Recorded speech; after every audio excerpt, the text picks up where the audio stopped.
সকালে জল খাবারে কী রাঁধবো গো? ভেন্ডিটা করে দেবো? বাবা একবারটা খায় তো একবারটা খায় না। বাপে তো আবার ভেন্ডির নাম শুনলে এখনই তেড়ে মেরে আসবে। দূর আমি এক জ্বালাতাম, কী রাঁধবো আর কী রাঁধবো, এই করতে করতে জীবন শেষ হয়ে গেল। ভালো লাগে না। কালকে আবার ছেলেটার আঁকার কম্পিটিশন আছে গো। বাপের কোনো টেনশনও নেই, কিছুই নেই। দেখছো সুন্দর রান্না একেবারে বড় বড়ি আর নাক ডাকিয়ে ঘুমাচ্ছে। এইদিকে আমার টেনশনে ঘুমিয়ে আসছে না। বোনটাকে এতবার ফোন করলাম, ফোনটা ধরলে কি নেই। বলি সংসার তুই একাই করছিস নাকি? একবার খবরটা লে যে কী করতে ফোন করেছে।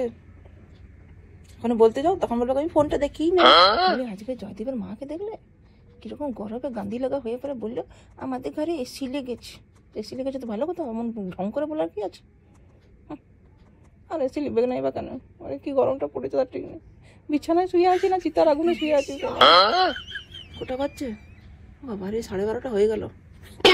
আর ঘন্টাখানেক পরে এখন বেটার স্কুলের জন্য উঠাতে হবে ভোরবেলায়। এ ভগবান, চোখ তেড়েই মনে হচ্ছে চলে যাবো উপরে।